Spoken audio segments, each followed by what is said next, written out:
All right, let's take a look at problem number 19 from the May 2016 release version of the Algebra 1 STAAR test. So number 19 says the table represents some points on the graph of a linear function. Okay, so they gave us 4 points here, and they want to know what is the rate of change of y with respect to x for this function. So basically it's just asking us for the slope. So let's take a look at how we can use the calculator to use the slope formula for this. Okay, so since this is a linear function, and these are points on that linear function, the graph of the linear function, it doesn't matter which 2 points. Linear functions has a constant rate of change, so it doesn't matter which 2 points we pick.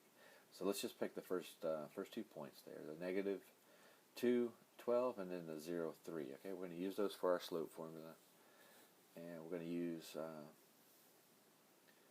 we'll let the 0, 3 be our x1, y1, and then we'll let the negative 2, 12 be our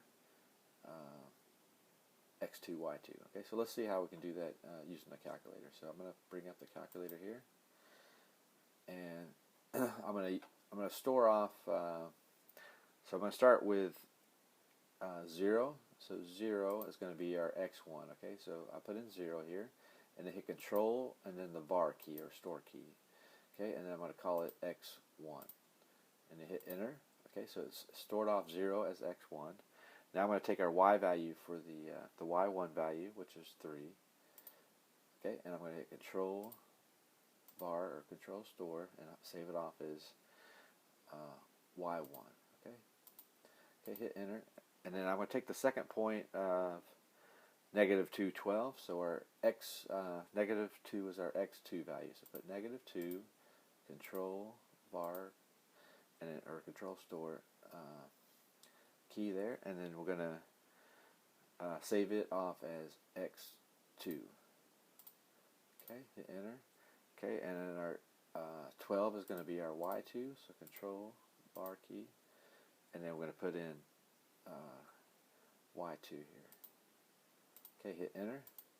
Okay, and now we're going to put in the slope formula. Okay, using those variables we just used to store our values of the 2 points. Okay, so we're going to hit Control divide to get our fraction bar, and now we're going to do in the top, in the numerator, we're going to have y2 minus y1,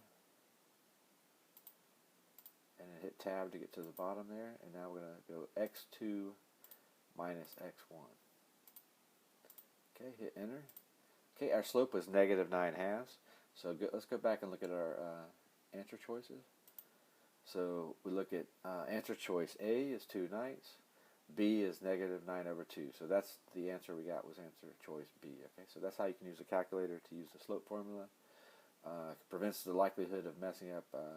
Sometimes we'll get double negatives together, 2 negatives together, and sometimes you lose track of your sign. So this is probably the safest way to go about using the slope formula on the STAAR test.